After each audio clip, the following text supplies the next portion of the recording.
Welcome to Sisters in Company Talking About It live show. Hosted by me, Dr. Sharon Cradle and Sherelle Higgins. We will be discussing intriguing, intricate, inspirational, informative, and intelligent topics with our individual twists and talents. We will present real stories, real solutions, and engage in real talk.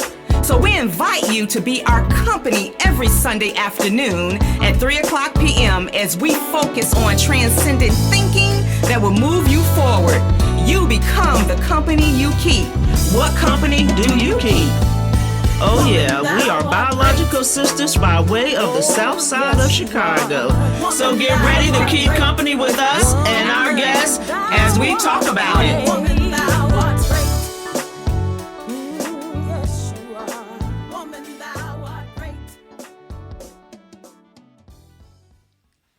Well, hello, everyone. Welcome to Sisters in Company Talking About It live show. Y'all, I'm having a moment of here. It's hot, hot, hot. But we are here to have a great conversation. I'm telling you, you do not want to miss this conversation today. We have some great topics planned for you guys. And, you know, we did mental illness last week, and we're going to have a part 2 at some point, and probably a part 3 and a part 4, because that's just how serious that topic is. But today, we're going to talk about something that I just really don't have a lot of experience with, and it's workplace bullying. Just very interesting topic. And as you know, Sherelle, you see, Sherelle is not here. Of course, family comes first. Her boy, as she calls him, or the boy, they changed the soccer game from 6 o'clock to 2 o'clock. So, of course, this is his last year in high school, and no matter what, she needs to be there to support him. And so we have our wonderful resident co-host, Dr. We To Be, Walita Hawkins, and we just always appreciate Walita being able to sit in and support us and help us out. And we're going to introduce this beauty here in a few moments to kind of talk with us about this important topic. And so our scriptures, there are so many scriptures about bullying and how to treat people. I was telling them, I said, I'm not going to read all of them. I'm going to reference some of them as we go. But I think I want to go with don't pick on people. Just don't. This is Luke 6:37, and I'm just reading the partial scripture from that verse. But it says, don't pick on people, jump on their failures, criticize their faults, unless, of course, you want the same treatment. Don't condemn those who are down. Mm-hmm. That hardness can boomerang. And we've seen that. Yeah. You know, when people being picked on, be easy on people, and you will find that life can be a lot easier. And that literally came out of the Message translation of the Bible, Luke 6:37. And it sounds like something I just would have said. Right? Something I just would have said. And so for our listening audience, I am so excited to announce that my early bird tickets for the 5th annual Women Thou Art Great Women Sharpening Women Conference will go on sale in early October. So I want to make sure that you pay attention. And when you see the early bird tickets, go ahead and get your tickets, because this is a milestone. And our theme this year is greatness is in your DNA. Yes. And we're going to talk a little bit about DNA in terms of this topic in a minute, in terms of what I said about it. Because it's all in your DNA, right? And so the conference is going to be held on March 28th, 2020, and I do know the location, but I'm going to share all of that at the same time. So I'll continue to announce it every week, and you'll know. You'll just know when the tickets are on sale. So anyway, we are here today to talk about such an important topic, and it is entitled Workplace Bullying. My God. And the lady that's here to have that conversation with us is the beautiful Dr. Mildred Payton. And I'm going to ask Mildred to introduce herself to our audience. And while she's introducing herself, all of you that are following us on social media, please go to listenvisionlive.com. And of course, we would love to have everyone to call in or put your comments in the social media feeds, and we'll try to respond to those. But to call in, and the number is 833-202-8255. Did I say that right? 833-202-8255. Okay, so Mildred, introduce yourself to our audience, please. All right. Hello, everyone, all those who are watching and listening. I am Dr. Mildred Payton, America's leading school and workplace bullying expert. I'm also a national children's book author. Excuse me. And I'm the president and founder of Payton Consultant LLC, which is a consultant firm that specializes in preventing bullying in the schools and in the workplaces. So typically what my work look like is basically working with schools, organizations, individuals, and corporations to help them prevent bullying issues that may be going on or that could possibly happen. So that's pretty much what I specialize in as a consultant and a children's author. Okay, so again, welcome to the show. But why this field? Because I just think this is very interesting. Because you specialize with children and the workplace with adults. Yes. So give us some background in terms of how you became passionate about this particular topic.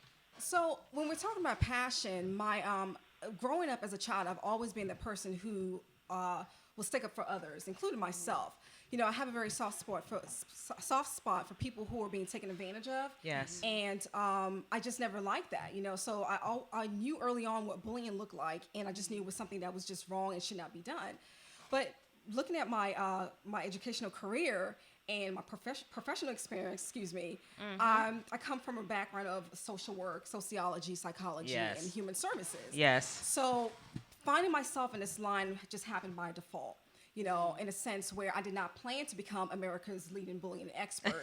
My whole vision was to work on Capitol Hill, Yes. working to enhance children and families program during policy work. So when I found myself becoming an entrepreneur in this space, you know, I knew it was something that just kind of I was called to do. And not only because of the passion, but also because it's due to the personal experience that I endured in the workplace and witnessing my children go through bullying in school. But when I started my business, it was more so I was focusing on the school aspect because that's what my doctoral research study was on. What I did was I worked with parents. I interviewed parents who their kids were victims of bullying. So that's where I started. Right. And I just wanted to continue to, you know, just be an advocate and just provide more help and guidance in that area. Okay, wonderful. So to get us started, some of you all are probably wondering, what is workplace bullying? So can you give us a definition of that? Okay, so yeah, workplace bullying is no different from school bullying, but of course there's slight, you know, differentiation going on. Right. Because one set is, you know, kids conducting the behavior and others adult. But so when we talk about workplace bullying, it's more so it's a deliberate act to belittle someone, to devalue that person, or just try to diminish them in any kind of way. And this behavior is typically coming from a boss to Right. a coworker or a staff, or between coworkers, between an employee and another employee. But more so is this behavior of trying to overpower someone in the workplace, trying to intimidate them. You know, they're constantly being criticized over their work, because that's how it looks like sometimes, or they're being held back. They're not being promoted. They're being treated unfairly. And so sometimes, you know, as adults, we don't recognize that we're being bullied because in most cases, when we hear the word bully or bullying, we're associated with kids. We're Right. associated with childlike behavior. And so we overlook, we miss the red flags that, you know, it can happen to adults as well. Exactly. Yeah. Yes. And so let's be very clear. It's repeated, right? Yes, repeated behavior. It's repeated behavior. It can be abuse in the terms of physical, verbal, nonverbal, psychological, and then it can be in the form of humiliation. And so, you know, and so how I wrote it down for my own edification is that it's a persistent pattern of mistreatment from others in the workplace Yes. that causes physical or emotional harm. Yes. And so it really is dealing more with your safety, right? It's about your safety in the workplace from a physical and an emotional standpoint. Right. And when you said that most of your perpetrators are bosses, it kind of makes sense because the leaders are in charge. Okay, and so tell us what happens. So when you're dealing with bullies in the workplace, how do they get in contact with you? How do they know that you're the expert? How do they, how does this come about? Well, you can definitely find me. You can reach me on my website at drmildredpayton.com. I'm also active on social media such as LinkedIn, Instagram, Twitter, and Facebook. And I usually go by the hashtag at bullying expert or at Dr. Mildred Payton. So that's how people can get a hold of me. Again, I do provide one-on-one guidance. So if you are a target and you're going through bullying and you don't really know what to do, you don't trust who to talk to, you can definitely reach me through those avenues. And I also, again, I work with parents, I work with the schools, and I work with companies who, again, are willing to prevent bullying in their environment. So is there some type of assessment or some characteristics that you ask employers to think about when they're trying to decide whether this is workplace bullying versus harassment? And I want to talk about the distinction between the two. But is there something that they look at to say, I think I've identified that this really is workplace bullying? Yes. Again, like you mentioned earlier, it's a repetitive behavior, and if the person who's being targeted is not able to perform the way they used to at their optimum level, then if it's interfering with their productivity or their morale, or they're calling in a lot, they're missing so many days from work, and they're just not being themselves. It's beyond stress, regular stress levels. So you can tell when it's just more than just again regular stress. Right. So to put in a better word, yes, we understand that harassment also happens in the workplace, and it's really no different from workplace bullying. It's harassment and bullying are pretty much interchangeable. It's just that harassment is more so recognized under the law right. as a wrongful act, right. Whereas bullying hasn't been distinguished that way. Correct. And so that's what policy makers need to work on, because right now it's just under the umbrella of just the policies, but there's so many loopholes in that policy where it just it just makes people feel that they don't really have a voice to speak up. Right. They don't really understand their rights, Right. and understand that they can actually get help. Right. And this is a problem that actually exists. Right. And so with the workplace bullying, the employers are really working within the policy and the rules of the organization, whereas harassment is under the Title VII Civil Rights Act and its anti-discrimination laws. And so it becomes illegal if that harassment or that bullying is targeting any type of protected class, like your age, your race, your gender, right? And so that's how you distinguish the two.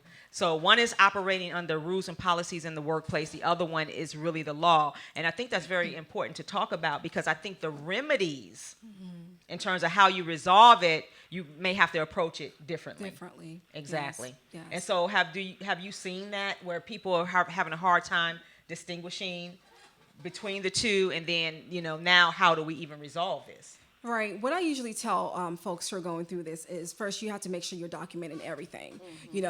Take note of what's going on, recognize how you're feeling, just know the triggers. So you're documenting what's happening, and you also have to seek internal assistance. So if you're going through this, let's say your boss is targeting you constantly, and it's starting to take a toll on your mental state or just physically.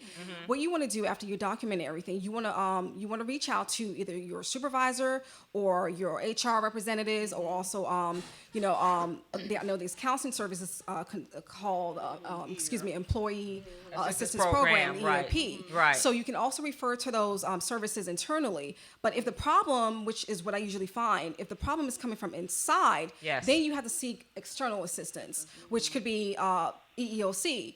or Right. Equal Employment Employment Opportunity right. Commission. Yeah. So you can seek And that's that. when it's crossed into that legal realm Yes. when you're targeted based on your protected class. Absolutely. Okay. Right. And so there's other resources that you can pursue, but you have to do your research, you have to do Right. your homework, and you just have to be very vigilant and understand and recognize that this is a problem. Right.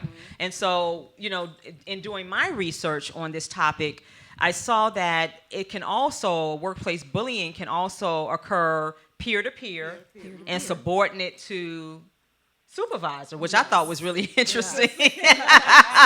Although not as common, but it does happen. And I think in those instances, when it's peer to peer, employees have some type of remedy. They have avenues that they can go to. They can go to their supervisor. They can go to their HR department, right? Or their union representative. Or the union if there's a union, right? Yeah. But what happens when a subordinate is bullying a supervisor? That's just interesting. That's a very interesting dynamic, Yes. and it's not common, but I do believe that it can possibly happen. But again, whichever form is happening, whoever's doing the bullying is wrong. Right, exactly. There's no need to try to devalue someone or humiliate someone or just Right. There's no need for that. Everyone should be treated fairly and with respect and dignity. And another thing I wanted to add, what I also tell people is, during that process of you going through all of that, the stress, you want to take time for yourself. You Yes. want to, self-care. Don't neglect those feelings. Take time to meditate, exercise, listen to your favorite music. Still be in tune with who you are and put yourself first, because when you're going through that, so much can be happening. It can take a toll on you. It can really exhaust you mentally and physically. So always make sure you're taking care of your health. Right. And Go ahead, Walida. And also when it's happening from the supervisor to the employee, it can be very subtle. Right. Yes. Because Yes. when I was doing my research about it, and it hit home for me, because your supervisor can constantly change the processes and the procedures and the deadlines to your projects and things of that nature. Yes. Yeah. And Yes. then you're thinking, okay, what's going on Right. here? Yes. And then as I was doing my research, and I was like, well, you mean to tell me she's been bullying me? And yes. I mean, yes. but seriously, Yes. you know, That's how all subtle jokes it can be. aside, it can Right. be very subtle, and if you don't do your research and you're not familiar with what workplace bullying looks like, you'll just think, oh well, they changed my project, they changed the deadline, they did this, that, and Right. the other, and so we really have to be conscious of what's going on. Right. In our workplace. Right. Those are characteristics and behaviors, that can hinder your work, your Exactly. progress. Exactly. And sometimes, your work is being diminished. It will take certain responsibilities away from your title. Exactly. So again, to belittle you or make your work seem less valuable. Right. So it can take on in so many different forms. Right. And so this is what I want to say, and I want my audience to chime in and call in, because real talk, when we were coming over here, I was thinking to myself, I always have conversations about how I'm built, right? And I said, well, have I ever? I'm not a bully. That's not how I'm built. But I was thinking, have I ever been bullied at work? And I was like, no, because that's not how I'm built. Because if I can even think of something that somebody tried to do to me, I felt confident and strong enough to defend myself and to handle it. But that's not the case with everyone. And then I started thinking a little bit more. There was an incident of a coworker. I was doing some training, and the person told me that they did something out in the community, and their supervisor attended the event.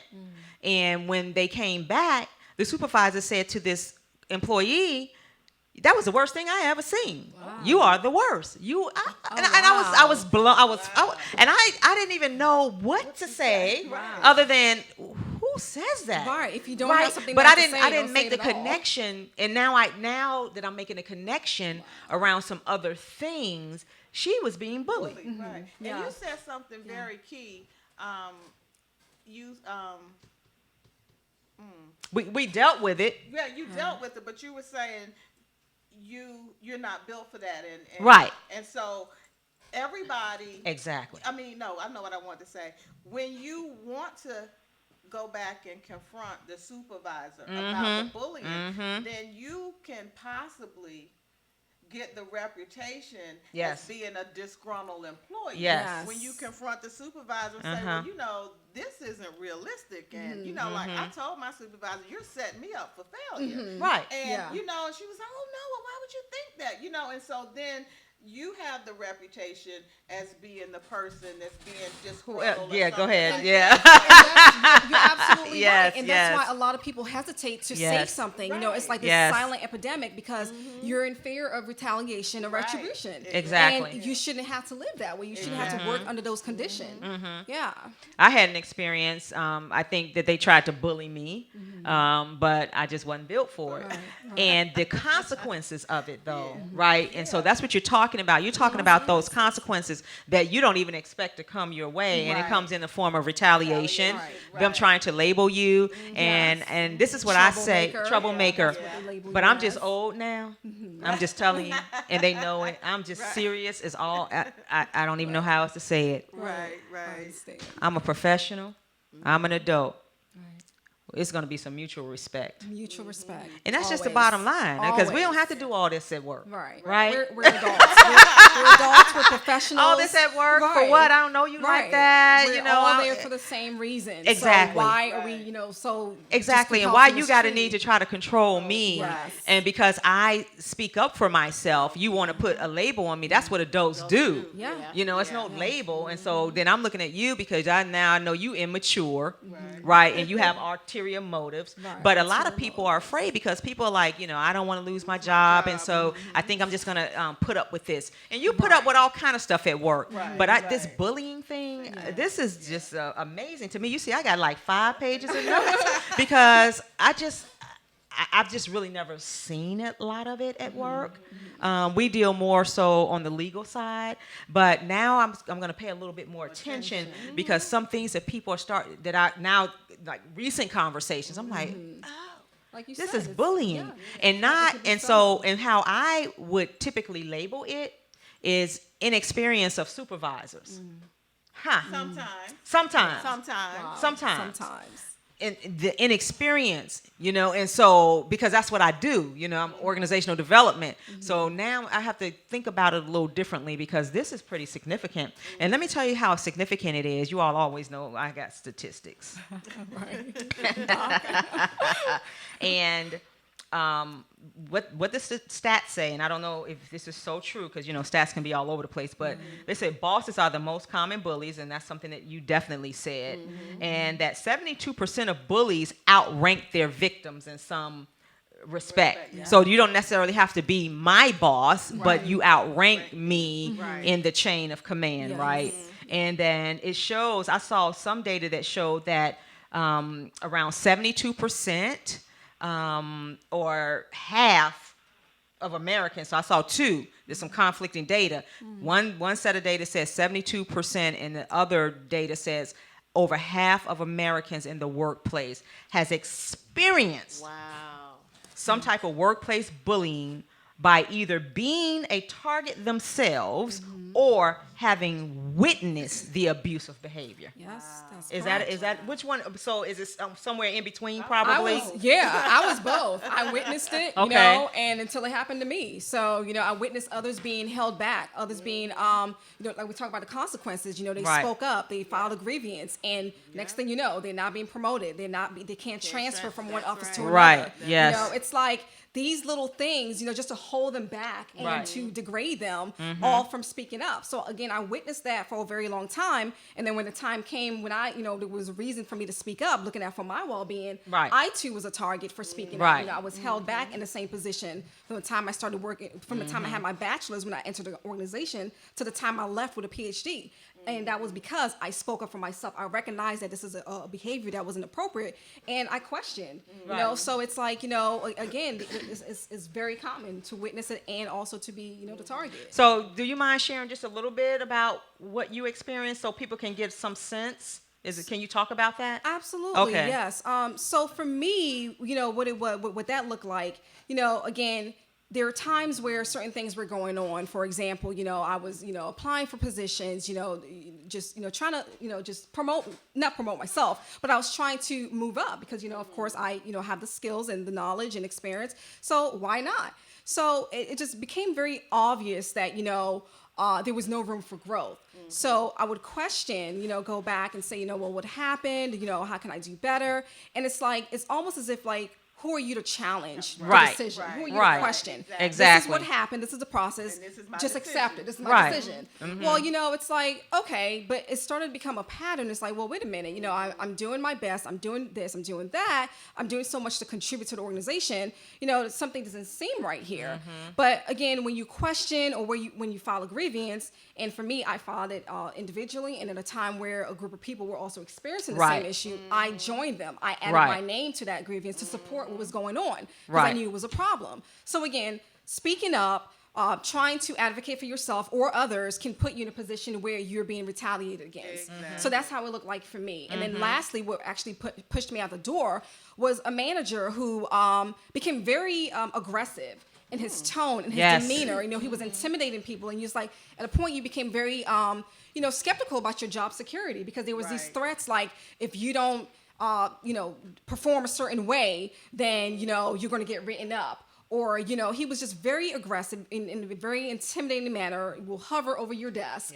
And even when he was approaching you, he was coming with so much force and energy, and it was just really uncomfortable. So, one morning I was walking into the office, and I just heard this shouting and yelling. I mean, you would think like you were outside in a movie or in a jungle somewhere. It was so scary, and just witnessing all of that, it was just really uncomfortable. So, my name somewhere in there, in his yelling and his, rage, my name was just thrown out there. Oh, wow. And then later on, everyone was, because I was in shock. I was like, hold up, did I really just hear him throw my name out there? Right. I'm walking in, about to start my day. And then, some of my colleagues came up to me and said, hey, wow, did you hear that? I said, yeah, I did. And then, also making some sort of demand towards my supervisor at the time, love her so much, but making some sort of demand towards her, and she was just completely against it. But it was just, again, it was the shouting and the humiliation and just trying to intimidate you, and it was just really inappropriate, especially in the workplace, coming from an adult who's supposed to be a leader, who's supposed to be a role model, and it was just really, it was a terrible and very humiliating situation. And those people are typically insecure, or they feel threatened, and they don't exactly, and they don't necessarily understand their role as a leader. And so they think that they are in charge of you. You do what I say. I can talk to you any kind of way. But this is one of the things I said to Dr. Mildred. I said, I often hear people say, treat people the way that you want to be treated, right? And that's what we kind of reading in the scripture. I said, I stopped saying that, and I know that doesn't make sense to people, that people can't really interpret that. I don't say that anymore because hurt people like to hurt people. People that are hurting hurt people, so they're like, I'm hurting, so I'm going to hurt you. So I don't say that anymore because that's exactly what's happening in a lot of these cases, in these cases of violence. People have been hurt. So I'm gonna treat you the way I was treated, and that's exactly what ends up happening in a lot of cases. That's right. And so we know that workplace bullying could be covert, and I think you kind of talked about that a little bit, Walida, or over, like right in your face, depending on who you are and who the person is. But this whole concept was first documented in 1992. The concept of workplace bullying was first documented in 1992. So we know that it's probably been going on since the beginning of time. Right. But it was first documented, and it was a book called Bullying at Work, How to Confront and Overcome It. And it was written by Andrea Adams. And so I always like to find out where does this stuff come from? Where do these terms come from? Why are we talking about this? And one of the things I talk to my students about in my classes, in my business employment law classes and things like that, is that anytime you start seeing laws and policies, this is happening. Yes. People are not just sitting around, trying to make up these laws and these policies. It is based on what is actually happening. And people in these businesses are trying to mitigate a lot of this. And one of the things I'm very sure about is that most organizations they are about the bottom dollar. Yes. Right? If they see, or if they're called to task that this is going on, most of them are going to take some action, some swift action, because they don't want their brand diminished.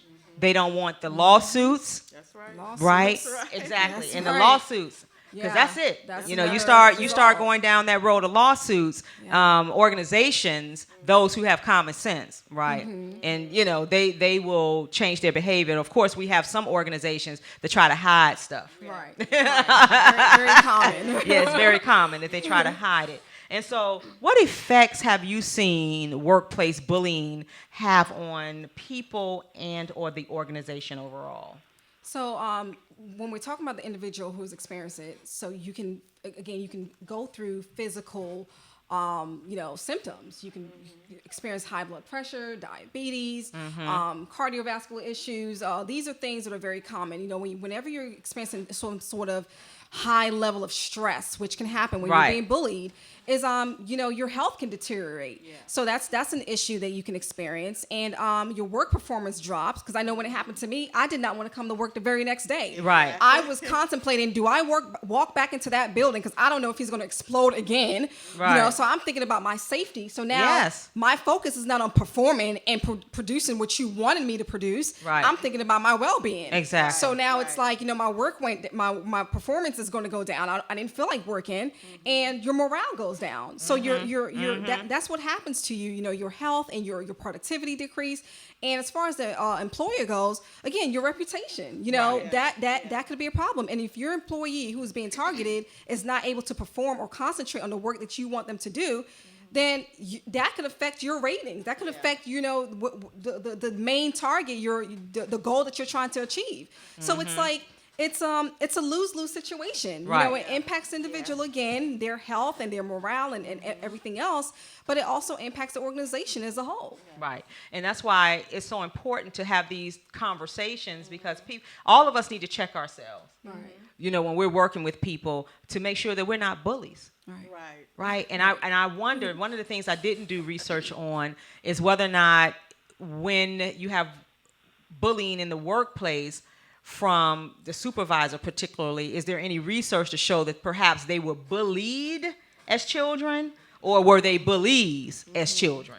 Wow. I haven't seen that specifically, but what I do know about bullying in general, whether it's, the child doing, carrying on the behavior or an adult, is that it does come from a place of hurt. It comes from a place where, at some point in your life, you felt like you didn't have control of what was going on. Right. You felt powerless. There was something that was really troubling you. And unfortunately, human nature, sometimes people take out their insecurities or their on you. frustration on others. On other So you're people, just yes. like an innocent bystander. Yes. And one thing I learned is like with bullying is not necessarily you, the victim, who is the problem. Is that person? It's the person. It's Exactly. the person. It's something Yeah. going on Exactly. internally or in their Yes. environment that's causing them to react that way. Exactly. And you may be a threat. You may be a threat to that person. And it's just so many reasons why, but it's just, the behavior overall is just wrong. Right.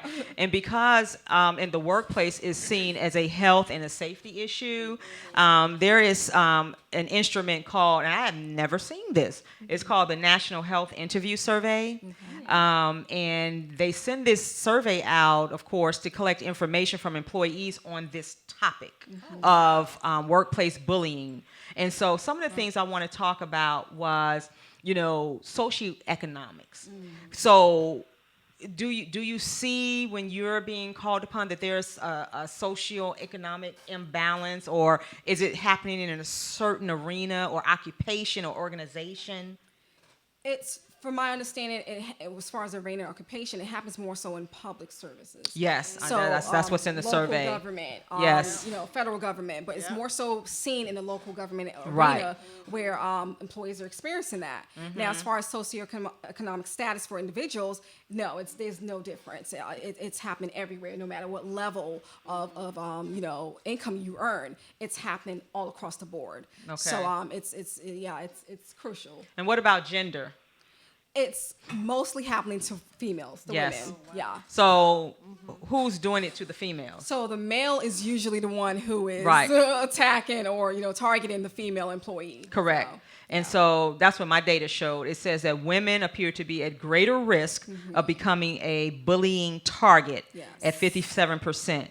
Men are more likely to participate in aggressive bullying behavior at 60%. And then women to women is even common. Women bullying other women yes. is 71%. Sounds accurate. That That's is, accurate. now, when I read that, Yeah. that blew my mind. Yeah. Because when we think of bullying, we often think of maybe the male, being more physically aggressive towards women. But the data is showing that women to women, it's at 71%. So it's Yeah. high in that population. Absolutely. Do you find that is due to insecurities? Being competitive. Women are very being competitive between each other. So yeah, it's I'm pretty sure that's where it also stems from. Yeah. And so that's the gender part. And then race. The data shows that prevalence most to least of being bullied, Hispanics in the workplace, 52%. So they're the most bullied. Wow. Blacks, 46%, which I was not surprised by that. Whites at 33% and Asian at 30%. And then you talked about not only did you experience workplace bullying, but you witnessed it. So what was the impact on you witnessing that type of behavior? Because I want to talk about that, because I think a lot of people witness workplace bullying and don't really know what to do about that.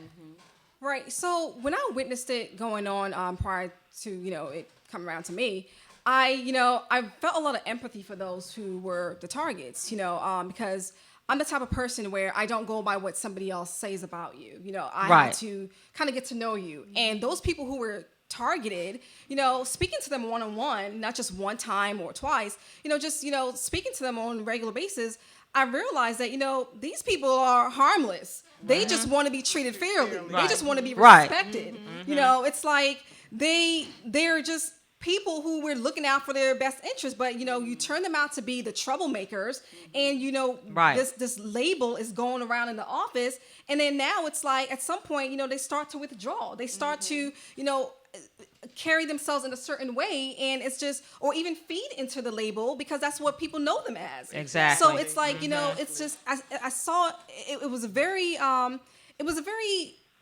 sad situation to say the least. It was very sad because, again, speaking to these people, getting to know them one-on-one, they were just looking out for their best interests, but instead their advocacy or their questioning just made them a target. Right. And so when you talked about the anti-discrimination and bullying, or discrimination and bullying kind of being the same, the data kind of bears that out, to be very honest with you. Because when you think about so let's just go back to race. They said prevalent most to be bullied are Hispanics at 21%. And then when you look at prevalence of those witnessing the bully, Asians are at 28%, blacks 21%, Hispanics 14%, and whites are the least 10%. And so when you add it up, so if you say Hispanics 14% and witnessing it, and 52% experiencing it, if my math is correct, that's 66%. Right? Wow. So, and then those that's witnessing it are like, what do we do? Because we don't want to be bullied. We see this, we're uncomfortable, but if we say something, that's the majority of us. That's the majority. Even for blacks, 21%, that's 67%. Wow. You follow what I'm saying? It's the same, so it matches. It matches. In terms of who's being bullied and who's being discriminated against. Just interesting. I just think that's just very interesting. Hand in hand. Right. Yeah. And so when you start working with the organization, who are you working with exactly? Are you working with the employees or the employee? Who are you working with? I work with both, but primarily the C-suite executives, the managers, Okay. the managers, the supervisors, because the issue is, when you have an issue like that in the workplace, you want to take a top-down approach, Right, Because exactly. until the leaders who are in place, Yes. until they can demonstrate that this behavior is not tolerable, then it's like, it's not going to trickle down. So they Correct. have to set the tone. They have to be in agreement of what type of workplace culture do we want? What do we want in our work environment? And so by them understanding that this is how we want to set the tone, and it's coming from them, then it's just so much easier to see it just trickle down into the majority of the workforce. Exactly. And so you're saying that it's happening to everyone, but some of this data is a little tricky, right? Because they're saying the most prevalent person to be bullied in the workplace, we already talked about it by gender, by race. Now we're going to talk about it by being divorced or separated. So from a psychological standpoint, I'm thinking to myself, maybe the bully is saying, well, they don't have any support. I don't know what you think about that. I know that's a leap, but to see that it's a divorced person or a separated person, they're the most prevalent for experiencing this type of behavior in the workplace. Wow. So it's saying that someone who's divorced Yep. can be a bully. No, be bullied. Be bullied. Yeah, Okay, they interesting. experience the Wow. bullying. Because Wow. the person Divorced and that's bullying separated. them Right. knows that they're in a vulnerable state. Right. Yes. Especially if it's a supervisor, Right. they pretty much know. Right. They don't have a And they don't have the support They system. don't have a support Right. system. I think that I don't That's know right. if that's true. Right. But that's what I'm thinking, why would they Because- even tease it out? Why would they tease the data out by Right. divorce or separated? But that makes sense though, because bullies normally target someone who they feel is weaker than them, Right. someone Right. who they feel like they can overpower Okay, and control. there So you if go. they sense that that vulnerability from you, Right. and you don't have the support system like you guys just mentioned, then you could be a target. Right. And also the data teased out education levels. They're saying that, some people that have some education level but not degrees, and those who have a high school diploma or a GED only are more, they will experience some type of workplace bullying more so than people who have degrees. Wow. Is that interesting? Very interesting. So when you start it's looking, deep. it is deep. So when you start looking at gender, race, your marital status, your education, and then your age, and I want to ask you all what you think about age in a minute. Right. It just kind of makes some sense, to be very honest It with you, does. because people are, targeting the weak, and it cannot, I cannot help but to think about what 45 said when he was running for office.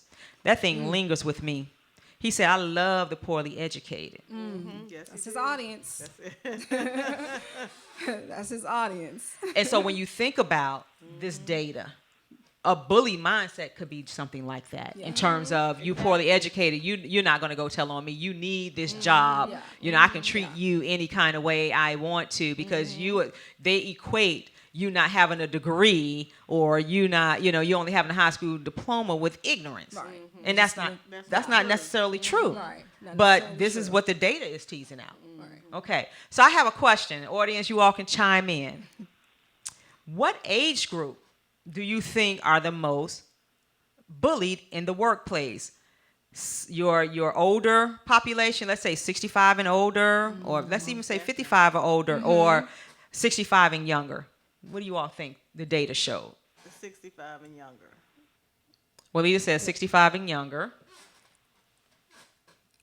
I would say, man. Your experience, based on your experience too. Yeah, about 55 and older, but it could be young, because it happened to me at a young age, and I know other people, it's happened to. But but primarily I would say about 55 and older.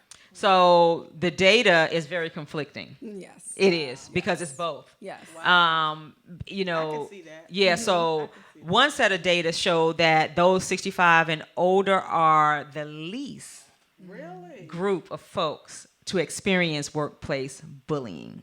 Wow. But then another set of data said that they are most vulnerable Yeah. for experiencing it. So that's how you have to look at data, because data can be all over the It place. can be all over the And place. so, I'm just doing some deductive reasoning and trying to think that through. Right. And that bullying could be that they're trying to harass you to retire. That's what I was gonna say. Yeah, it's like or trying to you push moving out the too door. slow, or Yeah. you need to do some more. Yes. You need to learn some more technology. I've had some clients that say that to me. I think they're just trying to push me out the door because I'm getting Right. older. So Yes. that age discrimination starts Yes. to kick in. Yes. And then Yeah. I had a supervisor to say that in Oh, wow. in a staff meeting. Oh, wow. She was like, well, there are some jobs on the board, and I want to encourage you all to apply for them. But, we're really looking for some more younger people to come in here. And I said, did She you was really very say that? direct. Yes. I said, did you really say that in a staff meeting? Yeah. Oh, my. Yeah. The discretion. So, yeah. Yeah, And it's that because- pressure. Because everyone in that room was at least 50 and older. Right. So, and the reason that person was probably comfortable saying it, because there was no adverse action Yes. taken against the older people. And so that happened in somewhere I was employed, where someone literally put in writing that that's what they wanted. But no, there was no adverse action to the older people. And so, you have to deal with those folks and say, look, really? Don't say that out loud. Yeah. And please do not put it in writing. I'm telling If you don't want any problems. And so, and I know you talked earlier about the industry, and it says that healthcare and social assistance programs. So the data show that about roughly 17,000 workers experience physical trauma from non-fatal workplace violence. That just blows me away. So this is saying that peer-to-peer, supervisor to employee, somebody's putting their hands on somebody, or what else have you seen, like hitting them with stuff? And I mean, thankfully, I didn't see that. I'm like, yeah. I know, exactly.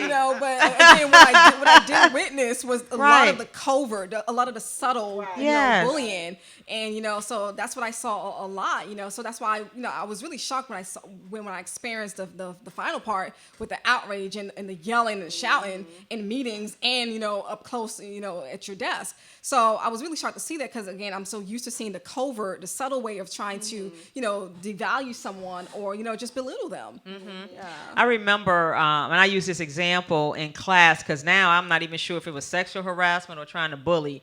I remember being younger with my cute self. So cute.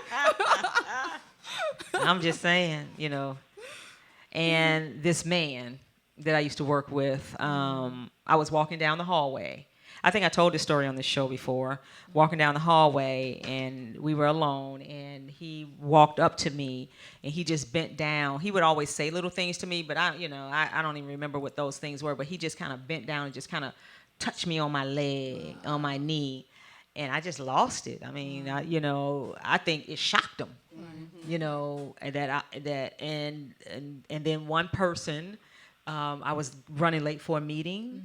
I wasn't even running late. I was on time for the meeting, coming down the hall, and the person came up to me and said, "Come on, you gotta come on inside. This is and I looked at, I gave him that sister girl South Side of Chicago look, because I was thinking to myself, okay, now how am I gonna deal with this? Because this right here, and I just got silent.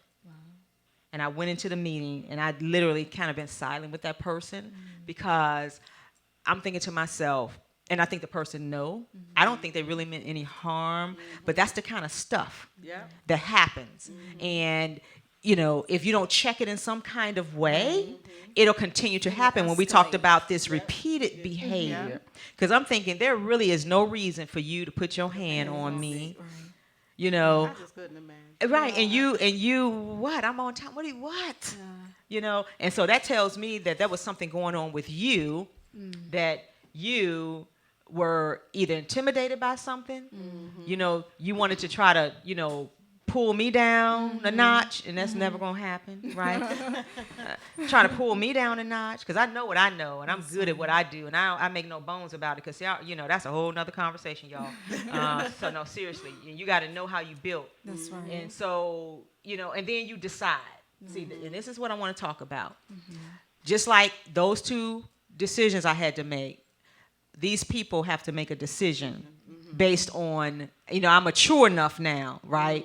And I knew that I really didn't have to use my words, that my nonverbals were powerful enough. That person don't even come near me. Powerful enough that I didn't have to say anything else. So, but a lot of folks are dealing with this every day. And they don't know what to do, or they don't say anything. They know what to do. Mine wasn't fear, but mine wasn't that I didn't address it out of fear of losing a job, because I'm like, you addressed it. but I did address it. Yeah, in a you different way. But I addressed it, not being concerned about whether or not I'm going to lose a job. That's what I'm saying. Right. And I think a lot of people are like, we'll lose our jobs, and I just don't want to do that. And so when you talk with clients, is that like a significant issue for them? The fear? Absolutely. That's the main concern. So, I always encourage them, well, this is not a decision that you just make, right away. You have to really sit down, talk to your spouse if you're with someone, or your significant other. You have to talk to people, talk it out, look at the pros and cons, understand what you're up against. And don't make a rash decision to say, okay, I'm just going to quit, the next day. Everyone cannot do that. Fortunately for me, I did that. I said, you know what, this is not a good condition for me right now. Exactly. I had to walk away almost immediately. But I don't necessarily encourage people to do that. I want you to really take your time and really analyze your personal situation, because everyone's situation is different, and kind of weigh your options and see, if I'm going to, leave this job, try to put an exit strategy in place so that you know what your next best step is going to be. And so we talked about industry, but then occupation, highest prevalence is protective services. And then the next one is community and social services. So the occupation in terms of protective services, because it's probably hard to find people to come into that field. And when they get there, the work itself is pretty serious. Intense, Yeah, exactly. And so I thought that was interesting. I'm like, protective services, like I'm thinking like social services. So, it's just interesting. Very interesting, yeah. And for me, my background is social services, so that's where I spend most of my earlier career in that area. Yeah. And what industries are you working with? Education, I know. Right, education, and with nonprofits and organizations, for-profit organizations, just the corporate aspect as well. So, Do you do any proactive things, or is it always reactive based on something that happened? I definitely do the proactive. Okay. Yeah, so the bullying prevention aspect is very much so tied with my services, because again, we don't want to be reactive. We want to be able to recognize what it looks like and how we can prevent it, from happening, because it's something that is preventable. It's preventable. It's not that hard. It's not. Not that hard. Exactly. Yeah, so. And I can only imagine, and I'm going to go back to this particular scripture that I didn't read, but I can only imagine, it's like you said, that it starts with words, subtle things, subtle change in behaviors, and subtle words. And so Ephesians 4:29 from the Message Bible says, watch the way you talk. Let nothing foul or dirty come out of your mouth. Say only what helps. Each word is a gift. And that's easier said than done when you're dealing with people whose intentions are to harm you or to control you. Yes. And we have got to get away from being, as human beings, that we control another human being. Yes. That's just sick. Yeah, I can't get over that. That's just sick. And that's what probably the major form. exactly. Of Yes. it's That you own Control. control. And power. Exactly. That you're going to control me, and it's power. That's what it is. It's a power difference. Yes. And because I think I have power over you, then I have the right Right. to do this. Right. It's just that abuse of power, and it's Yes. so interesting. This is my first time I'm actually about to share this. Back in April, I was invited to speak at an event. Coming as a bullying expert, and it just so happened that the main culprit who caused, who kind of just set the tone for the organization to, this bullying atmosphere, happened to be in the audience, and she happened to be right next to me as I'm reading from the podium. So, afterwards, I shared, because I found out pretty much last minute before I went into this event that this person could potentially be in the audience. So, I still went, brave it out, went through with it, and, did what I had to do, because I knew my message was powerful, and whether I was going to be, a little uncomfortable or not, I still knew I had to deliver. So, come to find out, afterwards, obviously the person recognized me, I recognized her, and later on, she still proceeded to say, well, she knows me. Everybody knows me. I don't play. Oh, goodness. Even after her retirement and after me resigning, she is still boasting and bragging about who she is. Again, that goes to the abuse of power. So she took pride in bullying others, bringing other people down or intimidating others. So it's like, wow. that's that that characteristic of what bullies really are. Right. They love the power that they have over people and how to control other people. That's a and diagnosis. That's what they pride in. Absolutely, it really is. It really is. It's a diagnosis. Well, I know this conversation, we could really talk and spend some more time on this, but our engineer has given me 2 fingers, not the finger, but 2 fingers. So it's time to Said go. it's 2 minutes, and so I think we have surpassed that 2 minutes. But Mildred, Dr. Mildred, tell everyone how they can reach you, just in case they want to learn more about your expertise. Absolutely. The main place you can reach me at is on my website at drmildredpayton.com. You can also email me at welcome@drmildredpayton.com. And again, you can find me on LinkedIn, Twitter, Instagram, and on Facebook. Well, thank you so much. And Walida, girl, you my girl. So just thank you for always being willing to sit in. And thank you, listening audience. I hope you have enjoyed the topic. And we hopefully can have Dr. Mildred back one day just to continue the conversation. And thank you all for your continued support. And we'll see you next week. Have a blessed afternoon. Bye, everyone. Bye. Thanks for joining us.